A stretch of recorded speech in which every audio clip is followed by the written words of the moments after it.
I have to say pretty much yeah. But I really admire the swallows.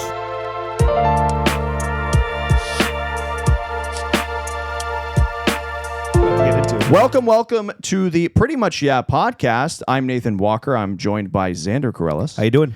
And Jesse Heisenberg. Hello. The third. Hernandez. Jesse Hernandez. How are you gentlemen today? Bueno. Yeah? I'm excellent. I'm great, thank you. Très bien. How are you? Très bien. I'm fantastic. I'm actually really excited about this episode. So far, this is probably my most anticipated episode. Ooh. I've spent the longest amount of time researching it. I read almost an entire book. By the time we're done with this series, I will have read a biography that's about 1,000 pages long. Really? Holy hell. Yes, it's bro, I a very didn't know that. comprehensive book. So with that, the source for today's episode is Ian Fleming, A Complete Man, written by Nicholas Shakespeare. It was published in 2023, so it's a very recent biography. That's Any cool. relation to William? No, No, not it's that I could so find. funny is Gab and I just watched Hamnet and then wondered Just to kidding, Shannon, I love myself if people were still named Shakespeare today. And there That's are. funny. I That's just funny. didn't. It was something Don't I come across it never, very I often. never thought of. You really and it was don't like come across it often. no, but there are actually quite a few It's a people lofty that are title to live up to. It is, yeah. Yes, You know, it is. I would get it changed. Oh, absolutely. But yeah, I think what if you're born impoverished as someone named Shakespeare? It costs a lot of money to get your name changed. I mean, I probably That's actually true. wouldn't change That's it, true. but I mean, if I wasn't, I would end my life. oh, that's if fair. my name was Well, Nicholas Shakespeare and I was impoverished, There's help out there, I everyone. would change it to Nicholas Christ. Imagine if this entire biography was written in the way that Shakespeare fucking wrote about Ian Fleming. It was quite dense. It took me 3 years to read. I had to translate it from fucking Middle English. Yeah, that would have been a To nightmare. bond or not to bond? No, actually, this is, though the biography is incredibly detailed and just bursting at the seams of information, it's actually a very easy read. It's like I listened It's to. probably very entertaining. Yeah. It is. Yeah. It is. It's like it's a page turner. It's actually kind of in the same vein of like the Bond novels, how they're kind of pulpy and fun. This one's a bit more like scholarly, but it's not dry, I would say. I listened to both the audiobook and then I went back and read it because I retained some of the information with the audiobook. Wow, you went in, dude. Yeah. That's fucking Yeah, awesome. this one I'm really excited about. The Bond movies, as you guys know, are my favorite series of movies. Yeah. Casino Royale being my probably my top 3 films of all time, and the novels are very good. Have you read? I've read most not of putting them. You on the spot. Really? I've read most of them. I haven't read That's interesting. Octopussy, which was published posthumously, and Didn't know that. we'll get into it. You'll We'll get into it. Yeah. I'm yeah. excited to start. I want to know, but I don't know anything about Ian Fleming. Okay, so in case anyone didn't guess by now, in honor of the new release of the 007 game First Light, we are diving into the fascinating life of novelist Ian Fleming, Hell yeah. the creator of the fictional British MI6 agent James Bond and the writer of the original Bond novels. And after we finish up with the biography, I think we will then host a special episode where we will review and discuss the new 007 First Light Hell game. yeah. Does that sound fun? That'd Sounds be super awesome. fun. That would be awesome. I Dope. would love that. For those of you who don't know, the Bond novels that he wrote are in order as followed. Casino Royale in 1953 was the first one. Then Live and Let Die, Moonraker, Diamonds Are Forever, From Russia with Love, Dr. No, Goldfinger, For Your Eyes Only, Thunderball, The Spy Who Loved Me, On Her Majesty's Secret Service, You Only Live Twice, and The Man with the Golden Gun in 1965, which was published posthumously, and also the short story collection Octopussy and the Living Daylights, which was also published posthumously in 1966. A quick forward before we really dive in, okay? So I'm so excited because you're going in blind. Yeah, you know I a am. bit about him. I know Okay. yeah. Yeah. So for anyone who doesn't know, he's a fascinating character. Throughout his life, he was described by those who knew him as a bit of an enigma. So much you just dropped. He just dribbled so much cola all over his. You are an He's enigma. a bit of an enigma. Just as I was talking about this like super debonair guy, Xander's like dribbling like. Go on. I was just so intrigued I could barely contain myself. Xander was an enigma. He often completely missed when he his was drinking mouth. soda. Restart that. It happens to the best of us. No, I'm keeping that in. That's incredible. So Yeah, so by people who knew him, they described him as an enigma, right? So much like a certain secret agent, he never really fully revealed himself to anyone. Even to his close friends, he remained extremely guarded and seemingly never truly revealed his thoughts, motivations, or feelings, not to the fullest extent. An excerpt from the book, A Complete Man. It is not an exaggeration to say there were even more Ian Flemings than there are actors who have played Bond. Wow. Fleming's longtime editor, William Plomer, did not need to remind his listeners at Fleming's memorial service that he was, quote, not a man of single aspect, but of multiple conflicting personalities. Some of the names, Thunderbird, Byron, Faust, Sir Tristram, Falstaff, Walter Mitty. Wait, what? Walter Mitty? Walter like the Mitty. Secret Life of Walter Mitty? Yep. People referred to him as that. B&B, short for blue shirt and bow tie. Jockey, as his father called him. Earn, as Americans like to call him. The Colonel. Cracker. 17F was Ian's code name in the war. The Commander. That's so sick. Fucking cool, right? so cool. I got chills. Yeah, I got chills. That was cool. That's Frank cool. Gray, as he once or twice signed himself as. Corey Annan, R. Corinville, Fine Lingman, and the list goes on and on. Wow. Then as others saw him, quote, Boy Scout, broken-nosed pirate, Roman emperor, Greek god, fallen angel, a bottlenecked figure with a large bum, a holy innocent, the I'd like to devil. know who saw him as that. Yeah. Well, he was a bottleneck figure with a large bum. It was his uncle. He was a weird guy. Yeah. Uncle Flem. they played. Flem. It's just my Uncle Flemmy. You want to play Nightcrawlers? Let's wriggle around, you big bummed boy. You big bummed pirate. You bottleneck. Not to omit how he variously presented himself to others. Athlete, soldier, journalist, banker, stockbroker, book collector, publisher, intelligence officer, thriller writer, clubman, scuba diver, bridge player, and golfer. Wow. Ian's last love, Blanche Blackwell, understood that he was, quote, a very private person because he was so many people. Her name was Blanche Blackwell? That's Yes. a cool fucking name. You're going to come across, and I'm warning you Ridiculous now, names. some ridiculously British names. Okay? Doesn't Blanche mean white? Blanche means white. Yes. So White Blackwell was her Yes. name. White Blackwell. That's a real She was person? also a woman of many contradictions. Or so I guess. He was so inwardly looking that it was a challenge to know who he was or thought he was. One person would say he was an art collector, art historian. He knew everything about art. Another person would say he couldn't give a damn about art. He just everyone who met him had almost like a contradictory viewpoint That's of who he wild, was as a actually. person. That's really crazy, yeah. Very interesting. And it definitely feeds into some of the mystique around James Bond, the character, later on in the novels. Now, I'm not sure if you're going to cover this, but is there any one person that is considered like they probably knew him closest? He did marry later in life. It's kind of a big reveal. He sort of he settled down as he was writing some of his first Bond novels because he was mourning his bachelorhood when he bought his GoldenEye estate, which is named after an estate in Jamaica. Yes, and that's where he wrote the Bond novels. So when he was settling down, he kind of was looking back on his life as a bachelor, and it seemed like his wife probably knew him pretty well. But he had many friends who wrote intimately to him. It just seemed that like we're going to get into his mental health, but he was someone who was profoundly sad and conflicted and may have also struggled with bipolarism. We're not sure. Yeah. Wow. That's how it goes. Which I didn't know until I did research on him. You guys ready? Oh, I'm ready. ready. Okay. I'm ready. I have to say pretty much, excited. yeah. I started Let's jumping the fucking gun. do this. All right, so by the time of Ian Fleming's birth, the Fleming family had amassed a considerable fortune, mainly due to the sheer grit and determination of Ian's Scottish grandfather, Robert Fleming, who co-founded the Scottish-American Investment Company and the merchant bank Robert Fleming and Company. Whoa.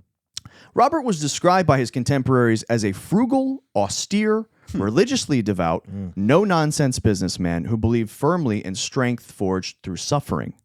And I'll tell you why. Robert, again Ian's grandfather, was born into poverty in Dundee, Scotland in 1845. 2 years earlier, 3 of his siblings had died of disease before he was even born. They were all under the age of 5, which supports our previous discussions about life expectancy being heavily influenced by infant mortality in the past. Absolutely. Most kids didn't live past the age of 5 years old. So in 1859, 3 more of his siblings died of a second epidemic. God damn, 6 dude. This is siblings. his uncle? This is his grandfather. This is grandfather. Okay. Yes, Robert. Deranged with grief, Robert's mother, Anne, died the following year. He was 15 years old at the time. God damn. So dude. 3 siblings had died before he even was born, 3 siblings after, and then his mother died when he's 15 years old. Quote, all Robert knew growing up were ghosts and death and heartbreak. Damn. Wow. Horrific, man. So that will mold you into a specific type of person. Yes, it will. You will either fall apart or you will press on. Yeah. Robert pressed hardened. on. Robert did have some things going for him. He was gifted at arithmetic and physically fit, a trait that would endure through successive generations of Flemings. He would walk 11 miles on Monday morning to catch a 9 a.m. train to Dundee, where he worked as an office boy at a local jute factory. How the fuck Wait, yeah, do I you was just even gonna do say, that? You walk 11 miles. would How walk from early the- did he have to wake up? Like 3 in the morning to be there Probably. for fucking 10? Yeah. Yeah. The Probably. average human probably runs about like 9 miles an hour. Yeah, I do. Not to brag, but I do an 8-minute mile around that. So, Yeah, okay, so and that's running though. That's running. Yeah. So walking, but not for about 11 three- miles. I I mean, max out at certainly like not. 5. probably I don't do 3 11. hours Yeah. before the train. If it's an 8 a.m. train, he's Easily. leaving at like 5. Easily. Yep. Wow. And he's leaving from the Every family day. farm, Every walking day. at to 11 miles to catch and that is like, that's the realistic version of what some older people say about having to walk Uphill uphill both both ways. ways, Yep. Yeah. They had to do That's it. incredible. Wow. He was also competent at rowing, apparently. Oh, Yeah. That's like an old fighting, like how the Brits say. No, not having, no, not having like a you row. row. Not rowing. rowing. Yeah. Rowing Like boat in a- rowing. is That's in a sport too. In a boat. Rowing. He's a competent rowman. He beat the shit out of that guy last week. Dundee at the time had a thriving jute and flax industry. So all this money was coming in, but the real question was where to invest. Now, jute twine is a twine. Okay, so like it's hard to describe, but like if you've ever seen the like brown twine that's like kind of loose and like scratchy and like woven together, that's jute twine. That's like the only twine I know. Yeah, there you go. When you think of twine twine, to me. it's jute, Yeah. basically. Okay, Yeah. there you go. Yeah. So Robert must have had a solution because by 30, he was a leading British financier. Even his biographer, Bill Smith, was unsure of how he rose from an office boy, vaguely interested in the stock market, to a favored investor on both sides of the Atlantic. Wild. As would later be the case with his grandson, Ian, Robert was quite guarded with the details of his business life. He wouldn't even tell his wife how he made his money. In fact, there was an anecdote that his wife said she didn't know how much he was worth until one day she commented on the condition of one of his hats, and he said, "Yeah, it is rather shabby for a millionaire." God damn. And she didn't know that he was a Well, millionaire. back then a millionaire is Wow. a fucking A crazy massive amount of money. Yeah, that's like a Bezos today. Yeah. Wow. So it certainly wasn't a linear rise because at one point he made a poor investment into the Oriental Commercial Bank, which then collapsed, leaving him owing 18 months of salary. God damn. We don't know how he got in good, but he did with an older man named Edward Baxter who, quote, showed him the ropes, so to speak. And by the time of Baxter's death, Robert was handling his investments. So he got in with this guy who was a little bit more world-weary, new business, and he started handling his investments. Through a series of lucky and prudent investments, Robert became one of the wealthiest men in Europe with a grand estate, 2,000-acre country estate at Nettlebed near Henley.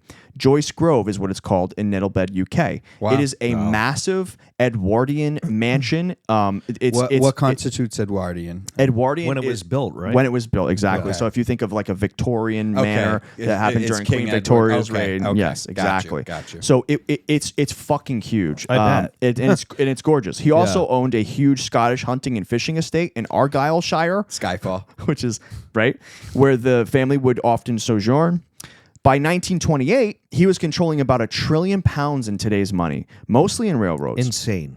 Insane. Insane. So he's acting as a banker and investor, right? Which, if you know anything, like if you want to make money, if you know get, anything. get into investing because that's where the money's Well, at. I don't know how to do that, so Yeah, No. make money while you sleep. I will remain. That's right. Yeah. Poor. Poor, but interesting. Thank you, Saya. That's your eulogy. I'm going to put it in there. Thank you. Are you planning something? Well, he Couldn't drink dribbled it. cola and was poor but interesting. Couldn't drink a Coke to save his fucking life, but Know how to use his mouth. he had a lazy mouth. With a lazy mouth. Poor but interesting with a lazy mouth. Is how I describe Xander. Thank you. Thank you. Put it on my tombstone. Here's how I would describe Robert. Tall and lean with a large mustache and thick Scottish accent. Robert Cool. became the prototype for all Fleming men going forward. Wow.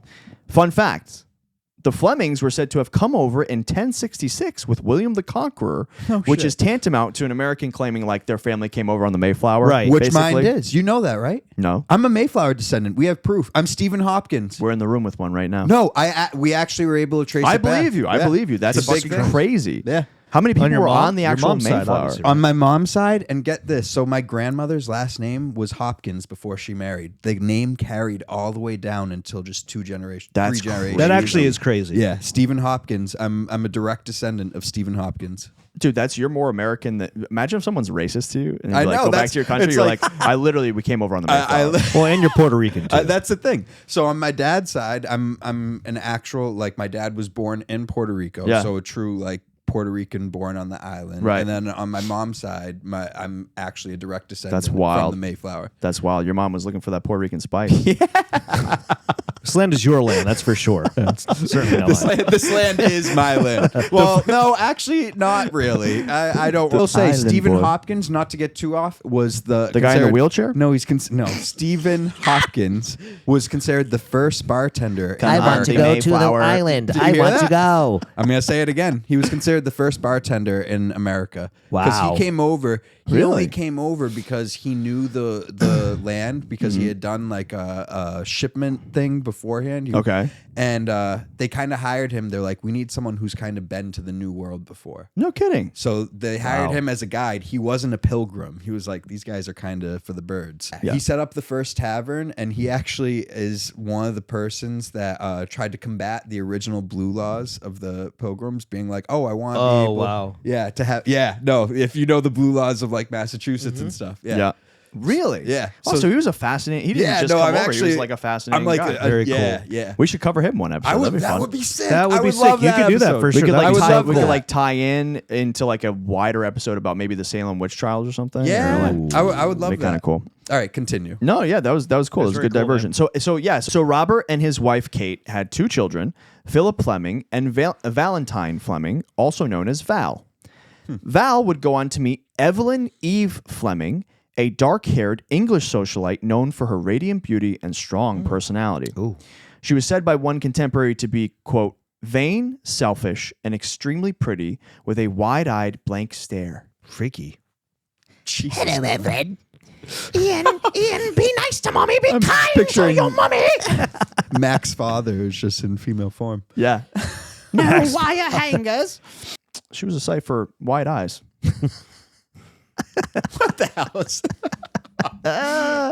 Ooh, you know it was good. The pair would go on to have 4 children of their own. Peter, Richard, Michael, and Ian. Hello, Ian. Ian Lancaster Fleming was born on the 28th of May, 1908. His exact birthplace was located at 27 Green Street in the affluent London district of Mayfair. By the time Ian was born, his family was wealthy and considered by many to be quite posh. They were portrayed by Eve, his mother, to be Scottish lowland trash that sort of rose through the ranks. Ian, however, seemed quite proud of his Scottish heritage for most of his life. In later years, Ian was reticent to speak of his early years as a child. However, others were not so sparing with their details. Outwardly, as a child, he had everything one could ask for: brains, money, good looks. But he always carried a melancholic air about him. This unhappiness is apparent from his very early years. At 3 years old, he was said to be a constipated, fussy child who refused to eat certain food, probably because he couldn't shit it out and was Probably. close to bursting. Mommy, Mommy. I just picture him like Augustus Gloop, you know, like so fucking stuffed, full of shit. he could be a shy shitter. He could be definitely. Well, I don't know. Yeah, maybe. I didn't. Wait, let me check my notes. I don't see anything there. Yes, he was. It's indeed. a condition. I confirmed. Confirmed here. There's dozens of us. Confirmed here. Ian. There are dozens. We're of us. everywhere, and we're watching you. But we hope you're not watching us. That's good. That's good. Once he got over his Good constipation, his appetite for good food and plenty of it became more pronounced. Quote, he always acted as if someone hadn't given him the lion's share. He had a sort of hunger for things. Whenever he was in France, I used to hear him ordering breakfast in the morning, and the words un double kept recurring. Double orange juice, double eggs, double coffee. his hunger in all things never seemed to be satiated, really. You could say he always ate. He always ate. You can and you did. We have to tell that story sometime. That's hysterical. He always ate. Always ate. This kind of this yearning to be satisfied translated into his appetite for casual sex, fast cars, alcohol, and cigarettes. Fast life. Fast life, 100%. Personally, I think he was just depressed and he was like trying That was to his find dopamine. yeah, he was trying to seek solace in every type of like sensuous delight, basically. Yeah. Just because you Almost have money and are hedonistic, born but- with money, like money gives you security, but it doesn't buy you happiness. It doesn't fulfill that hole that he had. And we'll go into why he was kind of like a sad kid and why he grew up with that constant searching for like happiness. So growing up, his grandfather loved to hunt. This is Robert. Loved to hunt at his lodge in Scotland, a lodge similar to the Skyfall Lodge in the movie Skyfall. I'm picturing his grandfather as Albert Finney. I hope you know. Oh yeah, that's a good approximation actually. Yeah, with a mad Scottish accent. And Ian's brothers also like to go hunting. Ian thought the whole thing was kind of tedious and bloodthirsty. He wasn't a big fan of hunting. Yeah, didn't interest him in the slightest, and he kind of dreaded going on these like hunting excursions. And his brothers are so funny. They were like they were fascinated with hunting. They just like didn't understand like why Ian doesn't like to hunt. I don't get it. It's very strange. He's quite a melancholic lad, you know. Yeah. He actually preferred to stay behind and listen to music and play the Hawaiian guitar, ukulele, as he called it. He preferred much more to play the Hawaiian guitar. Very cool. What was his music taste at the time? Probably standard for the day. Yeah. It didn't say anything particularly about like what music he liked. Fair. I think he just his mom did like to play the violin, so I think probably some classical music, stuff he was exposed to at the upper crust of society, that kind of thing. I'm amazed ukulele. So funny, right? Yeah, and that he called it the Hawaiian guitar. I'm like, that's Hawaiian so guitar. like kitsch and funny. Yeah. Apparently, he didn't care much for horses either, calling them dangerous on both ends and uncomfortable in the middle. That's funny. That is pretty good clever, line. right? Yeah, I like that. Quite Dangerous on both ends, uncomfortable in the middle. At this point, Ian's grandfather, Robert, was an old red-cheeked man who disapproved of alcohol and would not allow sugar on porridge. It had to be salt. You must suffer. You must hate your life. Salt? Jesus. He just was like very puritanical, you know? Like he grew up poor. He grew up suffering. He thought that all strength has to be forged through suffering. You can't like make yourself into a better person unless you endure immense pain. So there was also to be no hugging or crying. Oh, and, wow. Jesus. It's like I wonder why Ian was fucking depressed, you know, and yeah. withdrawn. Everyone's like, I don't get it. Why is he so sad? But this was his grandfather, right? Did I miss that his grandfather is who raised him? Or No, his mother and his father raised him, but he grew up around his grandfather, spent a lot of time there. And his father, as we'll see, Ian's father was quite absent a lot of the time. Interesting. Okay. Yes. Ian's elder brother, Peter, contracted colitis when they were young, which meant Eve... Ooh, that's awful. intestinal, right? Yes. It's a big shit storm, if you will. Which meant that Eve, his mother, had to spend much of her time tending to Peter. And so, like, she didn't really give Ian the time of day. Right. And that never really grew, and like their relationship never flourished. Like in general, she's described as being quite cold and maybe even incapable of providing her sons with the sense of like maternal warmth that they needed. Like if you look at any serial killers are like a drastic serial killers are a drastic example, but even studies that show like mothers who don't hold their children, don't give them the oxytocin and attention that they end up having like pretty severe issues later on. Usually, yeah. So you have to hold your kids, hug your kids, make sure they know you love them. Don't be a fucking helicopter parent though. That shit pisses me off just as much. What the fuck's that? A helicopter like parent, someone who hovers over their kid. Yeah. Oh. Yeah. I thought it meant somebody that like would spin their kid and have fun with them. I was like, you really don't like that? You've never heard of Ian Fleming or helicopter parents? Never heard of a helicopter Dude.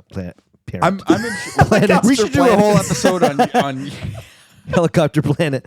Sick name We for a found a band. new helicopter Hey, we're planet. helicopter planet. What's going on? Guys ready to take off? Wow! I'm just spinning the fans around in circles. Oh, gee. The quote: "The only areas of my childhood," this is Ian, "for which I have affection are the Purbeck Hills of Dorset and the west coast of Scotland." So not the lodge, but the west coast. As a child, he loved exploring the landscape of wooded valleys, orchid fields, and stone-walled pastures. This makes me think of he seemed to like to be alone in his own world, kind of. He liked to explore. He didn't necessarily like hunting, but he wasn't like a complete shut-in either. No. In the autumn of 1916, Ian, aged 8, and his brother, Peter, went to Dumford House, a private boys' school.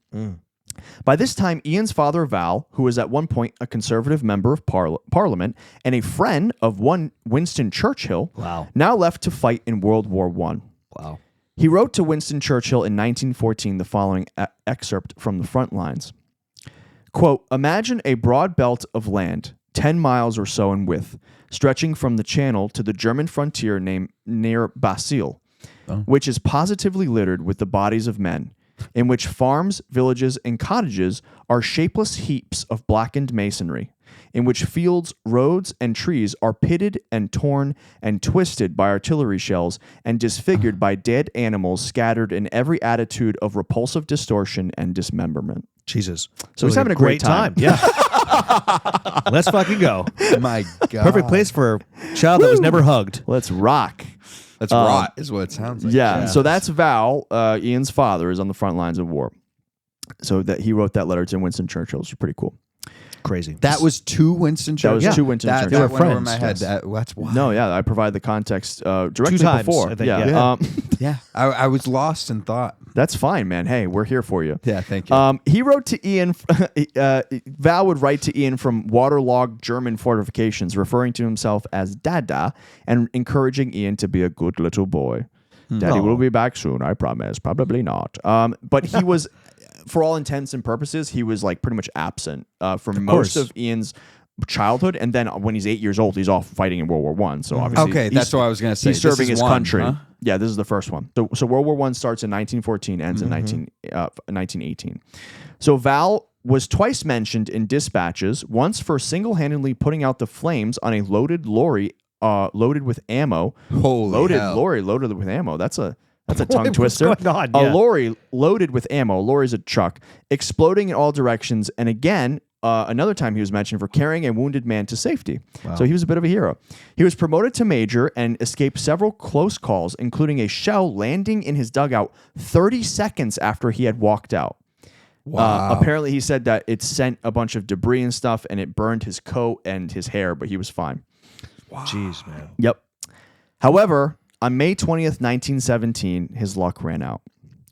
This is an excerpt from the book. Val had gone with his squadron to take over Gilmont Farm, a forward post opposite the Hindenburg line north of St. Quintin. At 2:30 in the morning, a heavy bombardment started up. Val was making his way to the right-hand sector of the line when he was hit in the back by a big piece of shell. According to the regimental Champlain, the doctor who saw him afterwards tells me his death must have been instantaneous and that his face had an extraordinary peaceful expression. We laid him to rest in a quiet little spit amongst the trees behind the line.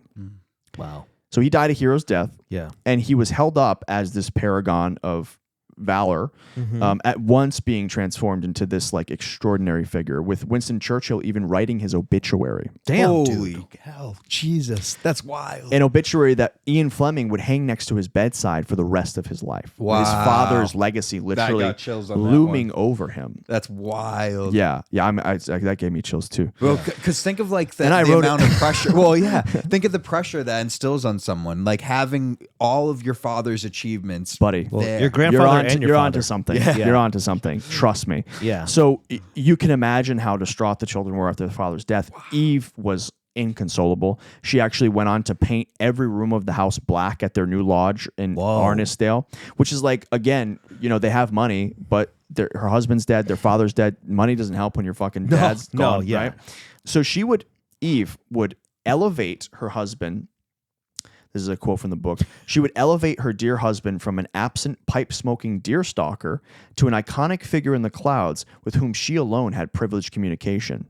Val's ghostly presence became a sort of warning to the children. Eve would say, I talked to your father and I told him that you're being naughty. Oh, like, shit. really manipulative and fucked up. Yeah. And the kids would be like, oh, shit, Daddy's watching. Daddy's Yeah, watching. yeah. He's like I'm a saying, nervous pooper. Tell him not to watch when I'm on the potty. So Val's influence over Ian's life going forward would be absolute from there on out. Wow. Fun fact. Fun fact, a certain literary figure would have his obituary written in the Times by M, the head of MI6 and You Only Live Twice. Bond's obituary was written by M. So there's a callback to Churchill writing his father's obituary. Who's M? M is is the head of station at MI6 in the Bond James novels. Bond novels. M's the leader. You know Judi Dench in the Bond movies? Yeah, The yeah. one that gives the missions for James Bond. The head, the he's head. like Basil in Austin Powers. Yes. Basically, yes. 100 It seems that's like exactly Xander knows it. more about Austin He Powers. does know I've more about Definitely James seen Bond. more Austin Powers than I have Okay. James. Fair enough. Basil is based off of M.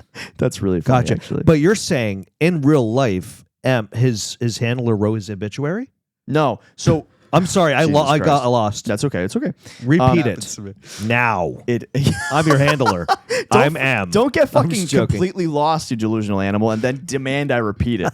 Life does not. Yeah, does not start and stop at your convenience. True. Okay, so a certain literary figure, James Bond, would have his obituary written in the Times by M, the head of MI6 in the novel You Only Live Twice. I understand now. Okay. Which is parallel to Winston Churchill Writing Writing it his for his father's father. obituary once Do he you see? passed. Do you So see? he used his life. That's in correct. his fiction. That's correct. go. That's correct. I don't know if it comes up, but just so you have an understanding of like the other characters, Q is the one who It is going to come up. in charge of Yes. all of the gadgets. The quartermaster. That's the quartermaster. Q stands for quartermaster. So yeah. M is the handler giving the missions. Q gives him like this gadget is how you're person. going to complete the mission. Here's the pen that turns into a Exactly. vibrator for your love. I don't think I need this. Oh, In you will. actual, you will, Bond. I've You seen will. the dossier. You're the honeypot. Okay, so 007. 007. Damn. Double O. Now with Val's death, Eve now assumed control of the family fortune. Oh boy. At Dunford, remember the private school he's at, Ian claimed that he was bullied and the food was terrible. The dormitories were unheated, and every morning at 7 a.m., Peter, his brother, and Ian raced nude along cold passages Come on, guys. and up staircases lit by oil lamps in order to jump into the indoor plunge pool. I mean, It sounds pretty nice. it does, but why leave on Why your naked? trousers? I mean, at the very least. Well, they're don't little know. boys. I don't know. Yeah, I having probably fun. didn't think They're- much of it. They're Yeah. 8 years old. Yeah. There were cricket fields and wooded paths that led to a stone summer house known as the Fort. The boys played there. They played in the rivers where, whether it was sunny or pouring rain, sometimes they would play in the rivers until the rain was up to their neck. You know, it's like a Jesus. kind of a, Yeah. they're just kids outside Yeah, having they're fun, just- you know? Outdoors. It was a sort of like dreamy, if not idyllic school experience. Ian played sports, and he was physically fit like his He grandfather. played cricket well, didn't he? I don't think cricket. It was soccer mostly and track and Soccer, field. Okay. Ian played sports and he did his best to stay out of trouble, although he was often unsuccessful in that endeavor. He was quite the troublemaker all throughout his life. In 1921, at the age of 13, Ian went on to attend Eton College, which is still a school. Yep. And in the novels, James Bond also goes to Eton. Wow.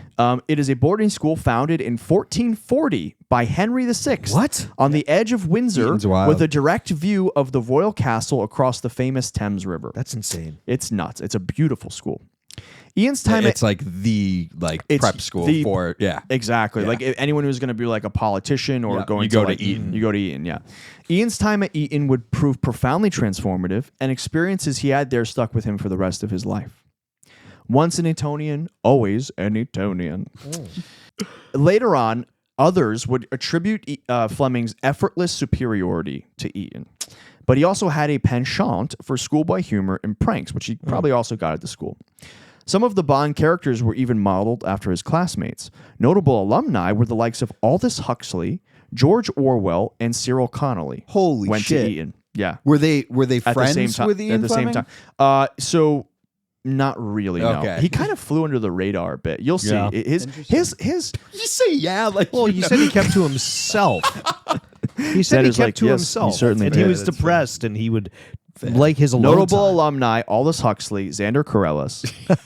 He was like, I was. Oh, there. I know him. I was there. He was. Yeah, I he was the did. one He did. dribbling We were always juice out of my wondering. mouth in the corner. I'm like, look at this prank. They called him the dribbler. The dribbler. That's awful. Don't go near that kid. He's fucking weird. That's Dribbler Blackwell. He The dribbles frog glue. kid, the dribbler. The frog boy. He had no lips. Something worth noting is that Peter, Ian's older brother, had arrived at Eton a year before and was extremely well liked and accomplished. Peter would go on to be a writer and explorer. In fact, all throughout the school days, throughout Ian's school days, Peter was praised, and Ian was like the problem child trying to keep up. So even more pressure on top of his father's like being a war hero. You've got Peter who's just absolutely killing it. Peter was all of like 5'3", but he was like the most energetic. Like he was an explorer. He would go off to the Amazonian rainforest. Was he a pumpkin eater? Shut the fuck up. It's extremely infuriating. A quick anecdote. It doesn't involve pumpkin eating. It does involve eating and no, just kidding. At Eton, one of the masters. Ready? You ready for this? This is actually pretty fucking cool. You're gonna dig this. At Eton, one of the masters was a mountain climbing bachelor named Sam Slater.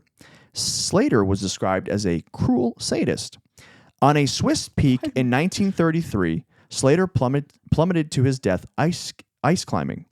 This incident would serve as the direct influence to the tragic death of James Bond's parents, who also died during a Swiss ice climbing accident. Interesting. Wow. Yep, in the novels and the movies.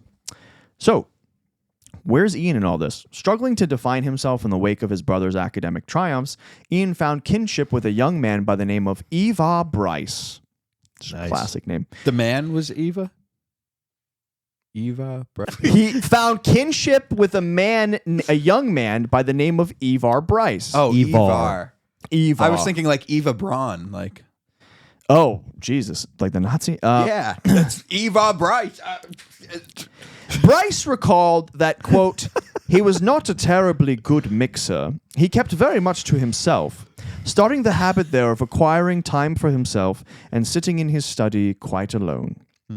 To some schoolmates, it seemed that the more that Peter excelled, the more Ian acted naughty. In fact, he spent much of his half-term catching plays in the West End of London rather than studying or attending class.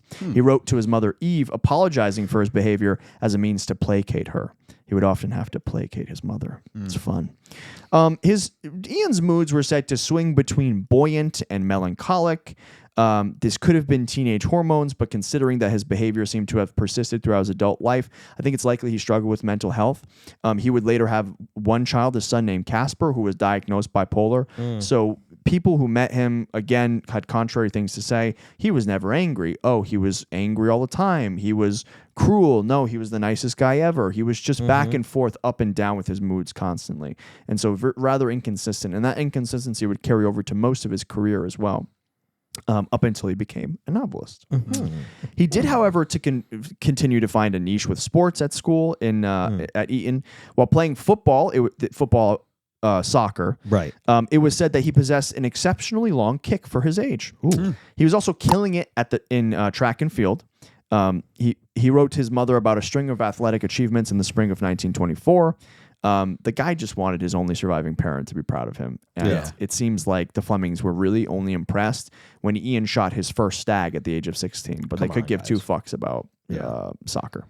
Wow. So here's this kid. He's just trying his literally best. hates to do. Yeah. And they're only impressed that, that sucks. So fast forward a year to shortly after Ian's 17th birthday, where he would publish his first work of fiction called Wyvern in a 32-page magazine, which is a dragon, if you didn't know. Yeah, it's a type of like draconic. That a wyvern is it's like a mythical, mythological it's a dragon. If I saw the spelling of it, I would know. Wyvern. I knew it. Yeah, I thought you it's did. fucking dumb. I knew it. So he sold the magazine at Eton and Winchester School, and much of the contents of said magazine actually came from friends of his mother. But sandwiched between advertisements was Ian's first piece of fiction, a drama about an adulterous couple whose affair is exposed by the cuckolded husband. How old was he? 17. He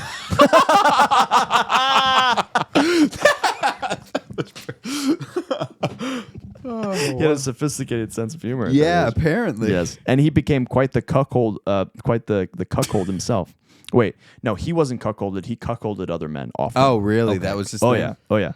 Apparently, the little magazine sold quite well and netted. You don't say. Netted the young writer a nice little sum. I think he made like $4,000 from this. What? Back in the 20s? Yeah, Jeez. it's a lot of fucking money, right? Yeah, it is. Eventually, however, and again, he's selling a 32-page magazine at Eton and Winchester, one of the most prestigious and That's wealthy fair. schools That's in fair. England. So they're like, people have money to splash out. So he goes to where the money is. Eventually, however, his academic performance began to decline. And after a collision on the soccer pitch, which broke his nose and left a metal plate in his septum, That's why he had a broken nose. I remember one of the nicknames was like broken nose. Yeah. broken nose pirate with a big bum. Yeah. Where you from? Bottleneck Ian. He had the neck of a skinny dolphin. It's like extremely fat still. Like, what are you talking about? It was one sort of uniform piece where his shoulder Oh, was I know a connected guy to- like that. Yeah. You know a Okay. dolphin? Moving on. Fleming left Eton. His career at Eton, quote, his career at Eton was brief and undistinguished, reads the Time obituary of James Bond in You Only Live Twice. So there's another direct literary comparison. So he puts it in there. And also the reason given for Bond being thrown out of Eton was a result of some alleged trouble with the boy's maid. His aunt, in this case, was requested to remove him. So he painted it like Bond gets kicked out of Eton because he's like, fucking around. Messing around with the maid. Yeah, exactly, yeah. We don't know that why Ian left. It was probably pretty likely that he was distracted by the ladies. Over time, though, Ian did grow appreciative of how Ian had instilled within him a real sense of autonomy. It did have a direct effect on who he was. He was independent from Yes, exactly. Had a profound effect on him as a person. Regardless of why, his mother withdrew him and sent him off to live with an unmarried Austrian couple in Kitzbühel. So he was a problem child. His mom's like, I'm going to send you to live in Austria with this couple who's known for like whipping young delinquent children into shape. That's terrible. Yeah. Now, the man's name was Ernan Forbes Dennis. He was a former intelligence officer, and his wife was Phyllis Bothom, a novelist. Okay, so there's two direct. Like, That's wild. Yeah, it's pretty crazy. That's wild, actually. Obviously, the influences are speak for themselves. The couple described Ian's first summer there as difficult, noting that that Fleming was, quote, terribly rude and inconsiderate. That's what I was wondering was like, there's problem children, but they likely have, for lack of a better word, like a certain flavor of how they're like some act out, some run away, some are crude. I was wondering like what his flavor of being a problem child was. He was insubordinate. Yeah. He did not respect authority. He was sort of like, fuck you, I know it, I know it all, and he just Arrogant, didn't, kinda, arrogant, yeah. and which Bond is described as being True. in the novels, having problems with authority. It's all there. Yeah.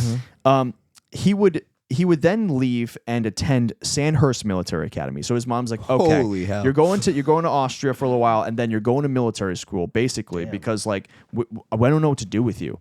So he goes to military academy where he did learn to dress quickly, remain neat and organized, and he also received a primer on weapons and military history. Wow. However, as seems to be the trend, his academics performance was spotty. He again, the consistency was not there. Yeah. He was up and down. Was it from lack of intelligence or lack of No. applying himself? No, So he was very intelligent.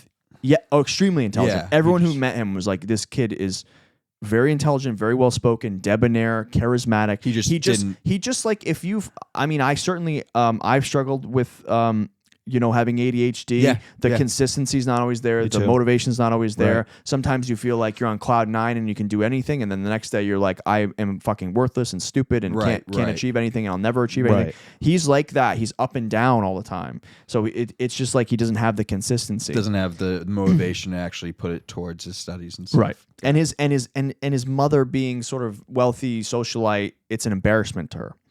So, his performance was spotty, his academic performance, and after being rejected by a girl at school, he went to London, slept with a prostitute, and contracted gonorrhea. Come on, bro. Oh, wow.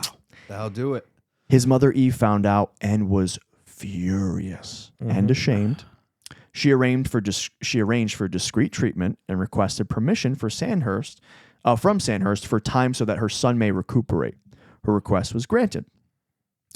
It was at this point that Ian was said to have seriously contemplated shooting himself. Wow. He almost killed himself. He came very close. Again, in the doldrums, up and down. Eventually, he was taking too long to recover and had to drop out of Sandhurst. So you can imagine how Eve felt about that. Wow. He was so ashamed of this period of time in his life that for the rest of his life, he would give totally alternative facts regarding his departure from Sandhurst. Wow. He never told people the real truth. He would tell people about, he said that he heard the British military was going to mechanize, basically go fully mechanized, and he didn't want to be a glorified mechanic, and that's why I left. Not because of, it's just So like how do we know that's the reason why he left? Through private correspondence. Yeah. Wow. Yeah, that survives. Yep. And people knew. People Yeah. knew. Some people knew. Yeah.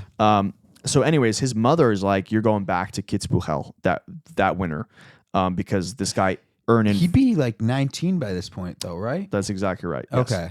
So he went back to Kitzbühel that winter where Ernan Forbes Dennis was waiting to help the boy. He was writing back and forth to his mother. He's like, send the kid. Like, he's just wayward. We can help him out. So he stayed with the couple for the next 3 years. Wow. Spoiler alert for On Her Majesty's Secret Service.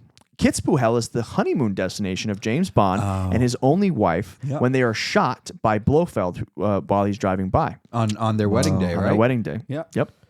The only time James Bond would marry He canonically. was married one day. One Wow. day. One day. Did not last. He couldn't commit. Yeah. His wife couldn't commit to life. Ooh. Well, It's really insensitive. She got shot. you know. She had no. Yeah. She didn't really have much of a choice there. She got shot. At the Villa Tennerhof, an old farmhouse in an apple orchard on the south slope of Kitzbühel Horn, 2,000 feet up, Ian came into his own. Each boy had his own room. There was a large dining room with ping pong table and a gramophone and a Bechstein grand piano.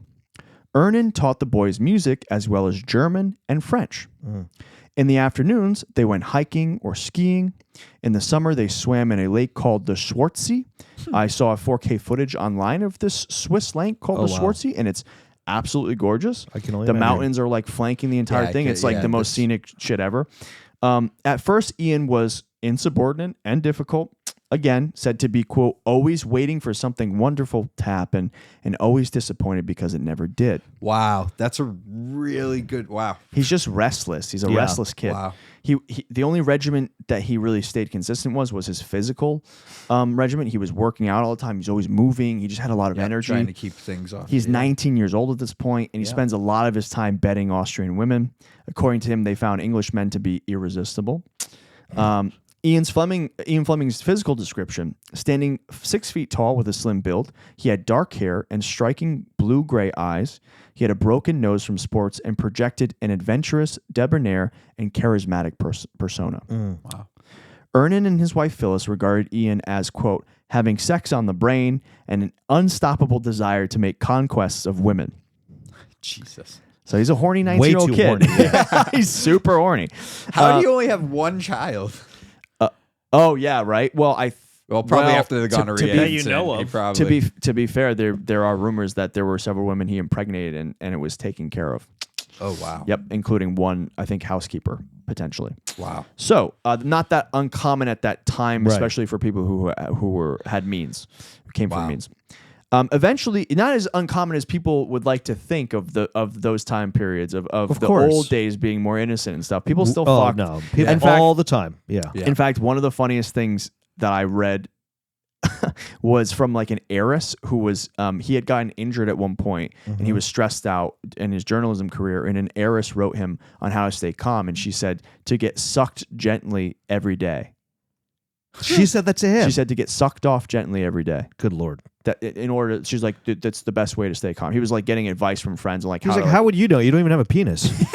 well, she's maybe she's helped a fella out. Eventually, he was basically forced to shape up or be sent packing to his bitter and disappointed mother, a prospect which must not have appealed to him because he did eventually turn a corner. Well, yeah, he wanted to stay in Austria. Yeah, I would right? too. Yeah. He's knee deep in Austrian pussy and fucking and Swimming in the Alps and neck deep in the Schwarzsee. At Kitzbühel, he really dove into some serious literary works for the first time and fell in love with writing. Ian's second story, A Poor Man Escapes, is about an impoverished newspaper vendor in Vienna. Some of it still survives. It's just like a little short story. But he was writing. Ian would later remark about his time at Kitzbühel, Quote, I learned more about life from Ernan than all of my schooling put together. Wow. In late summer of 1929, after leaving Kitzbühel, Fleming moved to Munich to improve his German and Russian in preparation for the Foreign Office exam. Wow. And in preparation for the Foreign Office exam, which would have put him in line to be a diplomat, basically. Yeah. So, how do you know why he went down that route? Like, why did he choose his mother to become a diplomat? His mother. That was the reason why. His mother is every step of the way pulling the strings. Oh, so every she's step of like, the way. this is what you're going to do. Yep. You are going to become a Yeah, diplomat. yeah, because he's out of control, and she's like, "You're going to be a diplomat. You're going to go to a military school. You're going to do this. You're going to do that." Okay. And he's just like, "Yes, mommy." Basically, he doesn't want to get cut off from the family fortune either. I mean, right? that makes sense. That's the alternative. He's getting Now, a if generous If you're not going to do what we allowance. ask, you're not going to get any Now, fucking money. did he like his mother? No. Oh, he didn't like her. We'll I talk. thought- We're going to talk more about that. Interesting. Okay. He sought Her through approval. casual sex and he used women and disposed of them because he was looking for something that his mother didn't give him. Something He was maternal. looking for true connection, Yeah. and he couldn't find that. His mom was just not very kind. You know, she Yeah. just was. She got very selfish. Yeah. And also, you know, he wasn't the easiest kid either. No, of course obviously, not. but I think it was just like out of all his siblings, they had sort of the most strained relationship. Yeah. Yeah. Okay. So he goes to Munich, and then he eventually went to study at the University of Geneva in Switzerland. In Geneva, he really lived it up. He's going skiing, he's rock climbing, he's golfing on the weekends. He spent just wild and frivolous evenings out in the town, and even attended private balls from time to time. So he's really living it up. In 1930, he worked briefly as an intern at the League of Nations, where he came across a Secretary General named Eric Drummond. Drummond's code name was Bond. Oh, no no kidding. shit. Fun fact. Wow. Fleming's original choice of name for James Bond was actually James Secretan. The name Secretan. James Secretan. Doesn't quite have the same ring No, to it it. doesn't. Not in the James slightest. Secretan. Another notable name in our story is Monique Ponchard de Bolton, a slim, cultured, raven-haired, 19-year-old Swiss woman with dazzling blue eyes and a fantastic sense of humor. Can you guys see where this is going? Vesper? Is she Vesper? Ian fell in love head over heels with Monique and proposed to her. Ian then went to work at Reuters, a news agency, still around, and they remained engaged for 3 years as he worked at Reuters. Fleming goes back to London to take the Foreign Office exams, which had been Eve's long-term goal for him, her goal for him. Of course, yeah. But he didn't pass. Interestingly, he scored his lowest marks on the English essay out of all the things. He did it on purpose. He said, fuck He this said, shit. fuck this shit. Yeah, I'm done appealing to my mother. It's all a bunch of poppycock. With his career as an ambassador at the Foreign Office over before it started, his mother once again started scheming for what to do next. Well, at least he still had Monique. He invited Monique back to England for Christmas so that she could meet his darling family. Here's an excerpt about that from the book A Complete Man by Nicholas Shakespeare. Quote, in London, they stayed at Turner's house, where there was no escaping Eve's eye. She was even more beastly to Monique than Ian had feared. God. Charles de Mestal says, quote, they were already formally engaged in Switzerland, but the fact that he got engaged without Eve Fleming having met my mother was enough to gain the hostility of Eve. Ian had confirmed their engagement with what Eve witheringly dismissed as, quote, the usual diamond bracelet. All right, so it's like not good enough for his mother. Ian's mother blamed Monique for his failure to get into the Foreign Office. She made life as degrading as possible for the girl. Jeez. Quote, Mrs. Val insulted her in every way, said Mary Pakenham, a friend of Ian's. One morning, Monique was served caviar at breakfast. Caviar? How exciting. I've never had caviar. No, I don't suppose you would, said Jesus. Eve. She was just up. She was like, She's really fucking I also mean. found it interesting Mean. that Mrs. Val instead of Mrs. Fleming, it's literally Mrs. Val is how it was, because Val being the father. Yeah, that is wild. interesting. Yeah, that is. That a lot of people would refer to her as that. So Turner's house was icy that winter, but Eve instructed her maids not to light a fire in Monique's bedroom. Damn. Quote, my mother was very susceptible to the cold, says Charles, her son. She covered herself with blankets. In Coppet, to get warm, she always snuggled up with Ian. One of Eve's housemaids was Hilda G. quote, he left, the reason he left Monique, I'll tell you, Mrs. Val found her in Mr. Ian's bed. And after that, she was sent packing. Mummy disapproved, and Mummy controlled the purse strings. So let's put a pin in that for now. We'll come back to that. Let's continue with Ian's work as a journalist at Reuters, right? So they have that like really unpleasant holiday vacation. And then Ian gets sent, starts working at Reuters. Eve was able to make the necessary arrangements, so Ian jogged on back to Reuters HQ at Carmelite Street in London, where it was at the time. While there, Ian met a man named Ricketson Hatt. Dude. These names, I know. Amazing. He was believed to be connected to the Secret Service, using Reuters as a cover. Remember that, because it will come into play. Ricketson wrote of Fleming, quote, I was much impressed by him. He is quite the right type and seems most intelligent. He is 23 and unmarried. After leaving Eton, he went to Sandhurst. He will therefore know the value and importance of discipline. At 10 a.m. on October 19th, 1931, Ian started work in the editorial department, one of a few dozen young men who sat at a long table on the first floor and rewrote copy and were supposed to be ready to leave on assignments at any time. Fleming had a blast.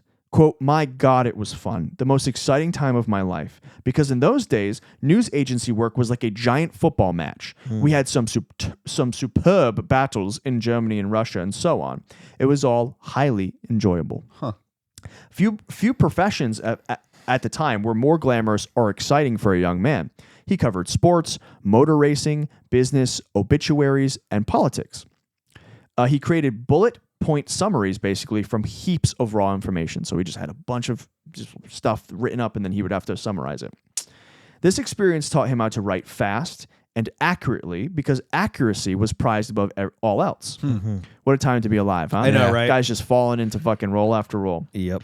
Ian's first foreign assignment is something of a doozy. Here's an excerpt from Ian Fleming, A Complete Man. I'm thinking 30s, so well, yeah. As navigator to Donald Healy, driving a British-made 4.5-liter Invicta, which is a car, in which Healy had won the Monte Carlo rally the year before. Healy was a modest 5-foot Cornishman, later responsible for the Austin Healy, which was a model of car. Like his rival car designer, Walter Bentley, we know what Bentleys are, Healy's first love was aviation. Deaf in one ear after his plane was downed by friendly fire, he sat all the way beside Ian wearing his First World War's pilot's flying jacket to keep him, quote, toasty warm in the high passes. A gentle character who never needed sleep, Healy hid a pistol in the glove pocket for, quote, wolves or bandits. He instructed Ian to light a candle when the windscreen misted up, and for windscreen wipers, he had to rub the glass with potato halves. The starch would soon disperse the water. This is them basically driving up the Swiss Alps, okay? In a 4.5-liter Invicta in the 1920s. In 1928, Ian had... When was power steering invented? Later. In 1928, Ian had once traveled at 100 miles per hour in a 3-liter Bugatti along the Fair Mile at Henley. Holy But hell. this was a grueling 6 days in a vehicle with low chassis, heavy clutch, and a back half that drifted from side to side as they zigzagged up from Italy into Switzerland. Healy recalled Ian as, quote, a very nice man who was very happy to get out at the end of it. They set off in heavy rain from Munich at 4 a.m. on July 28th. This start could have hardly been more dramatic. As they roared out of the disused police barracks where the cars had been locked away for the night, Ian witnessed German police with batons beating up a gang.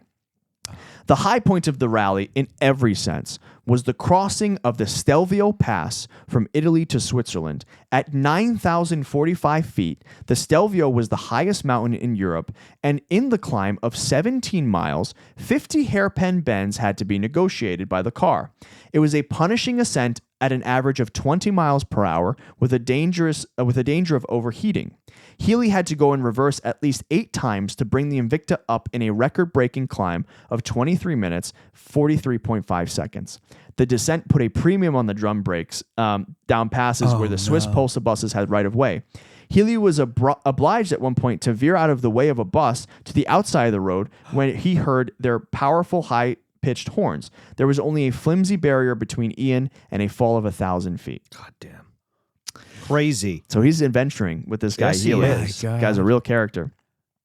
In April 1933, Fleming spent time in Moscow, where he covered the Stalinist show trial of 6 engineers from the British company Metropolitan Vickers, generally known as the Metro Vickers Affair. There's a whole lot going in there. It's a little boring. But what's not boring is while there, he applied for an interview with Soviet Premier Joseph Stalin and was amazed to receive a personally signed note apologizing for not being able to attend. Whoa. From Stalin. From Stalin. Wow. That's crazy. Woo! Let's go. So when he returned from Moscow, he officially broke off the engagement with Monique. It was not going to work out after Eve, of course, threatened to cut off his trust fund allowance. You don't say. So he's like, no, that won't do. Sorry, Monique. Ian would never forget his fiancée. She was his first love, and her memory would live on in the James Bond 007 novels, where Bond's mother is a Swiss national named Monique Delacroix. Wow. Now, the major downside to his journalistic ambitions was that he wasn't making much money at Reuters. Okay. At least not by his standards. Right. He did want to make his own way rather than be tied to his mother's whims and ideas about like what his future ought to be. So he was right before he was actually going to be a foreign correspondent in China, a businessman named Gilbert Russell asked if he would accept a job at a prestigious merchant bank called Cull and Company. Apparently, an old friend, Maud, the daughter of a wealthy German Jewish stockbroker, recommended Fleming randomly to this guy, Gilbert Russell, and Ian took the job. Wow. Eve, Much to Ava's chagrin, I'm sure. yeah. Oh, yeah. Well, no. So she was happy about that. She was happy. She considered his job at Reuters, the one that he loved, to be, quote, stupid and Yeah, undignified. of course. Oh, He's going to go work really? for a bank. Yeah. He's going to Yeah. make so much more money. She's like, you're working as a journalist? Like, that's just lame. Wow. It's undignified. Eve so she basically cushioned the blow also by suggesting to Ian that he could make so much money that he could later buy shares in Reuters and basically control it from the other end as a shareholder. Wow. Isn't mommy so imaginative? Wow. So she's like, "Oh, don't worry. You can just make so much money by 30. You can basically control the company as a shareholder," which we all love shareholders here at pretty much, yeah. Pretty much, yeah. So excerpt from the book, the standard portrait that emerges of Ian in the 1930s is of a young man marvelous to meet who bowls you over and uses you for whatever he wants and then is off to the next person and neither thinks nor cares about anyone but himself. Wow. This is, of course, highly reductive and contextual. It does seem that during this time, he regressed and he sort of played the part of like the bachelor about town. He's just a good time lad. He's fucking depressed. He's doing something he doesn't want to do. He's totally at at his mother's like beck and call, and you know his brother Peter at this time is traveling to rainforests, coming back, writing a book, popping back over and traveling. What does his brother do officially? His brother's an explorer and a writer. What does the mother think about the brother though? That loves him. He's He's the the golden favorite. boy. He's He's the the favorite. golden boy because he's an acclaimed writer at this point. Oh, he is. Ian- He's acclaimed. He was so popular. Everyone loved Peter. Yeah. Ian thought he could never be a writer because he's like, my brother's already a good writer and I could Yeah, never. That's wild. Isn't that nuts? And no one knows who Peter Fleming is. Yeah, No, They all know definitely. who Ian Fleming is. Yeah. Except Ian. Except Xander. Except Except fucking Xander. Xander. They're both the same to me. Point and laugh. They're both the same to me. They're both Flems. Just kidding. Both Flemmies. So yeah, his brother's like traveling all around the world and writing books, and Ian's like, yeah, fuck. This is a bit awkward. He thought that like his brother's shadow was so large that like he's like the prospect of being an author was comical to him. So anyways, Ian spends 17 months as a merchant banker with Cullen Company and 4 years as a stockbroker with Rowe and Pittman. And he was a horrendous stockbroker. he didn't give two fucks about the job, dude. Yeah, of course He was known around the office to only have one long-term client throughout his entire career for 4 years, which is abysmal. He basically was... I don't know how he was able to hold on to the position, but he made so much money. But it's wild how he was able to keep that job. He basically spent all day clowning around. Him and his brother were throwing phones at each other. They were carving their names into the desk. They were just like being fuckabouts. And I think he was just a personality hire, frankly, I'm sure. who was fun to be around. That's about it. But he was making the equivalent of 170 pounds per year in today's money. So he's not rich like his grandfather or his brothers, but he's very comfortable. Wait, 100. 170,000. You said 170 pounds. Yeah, you missed the 1,000. Yeah, I was like, that's not a lot, bud. Sorry, 170,000 pounds a year. Okay, so he's very comfortable. He's not rich like his grandfather, but he's very comfortable. He was made junior partner at Rowan Pittman in the summer of 1935. He celebrated by buying 21,000 pounds worth of books, around 2,000 volumes. This began a weird short-term side hustle as a rare book collector and seller. That's so funny. Alongside his business As one partner, does. Percy Muir. Yeah.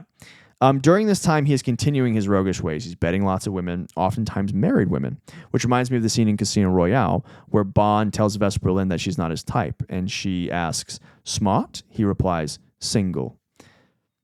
Apparently, plenty of women were drawn to his playboy persona. It was said that once he had a woman, in the biblical sense, he became quite cold and detached. A close friend named Mary Pakenham proposed that he was searching for the love and connection that he was denied by his mother, but could not find in any woman. That is, until he met a woman named Muriel Wright whilst skiing in Kitzbühel and began a long-term relationship with her. After her death during a World War II bombing raid in London in 1944, Fleming was overcome with guilt and remorse, and it is generally thought that she provided the inspiration for the women he would create for his future novels. In May 1939, Fleming was recruited by Rear Admiral John Godfrey, Director of Naval Intelligence of the Royal Navy, to become his personal assistant. Why did that happen? He would go on to work as a spy during the war, with his exploits serving as inspiration for the Bond novels. We will talk about all of this, the war, and his meteoric rise to the famous writer in the next episode of Pretty Much, Yeah. Fantastic. That was great. That Amazing. That was a good one. Sound can't good? wait Good- for the next good one. cliffhanger? Yeah, Absolutely. that's a good cliffhanger. Let's dive into the war, boys. It's going to get messy. I'm scared. Yeehaw! Holy hell. Yeah.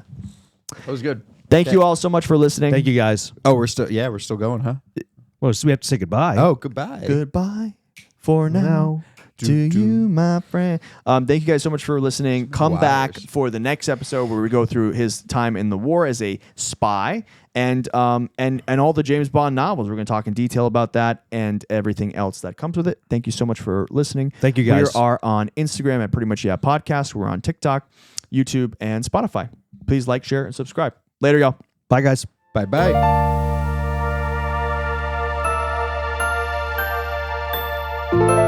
I have to say pretty much, yeah. But I really admire the swallows.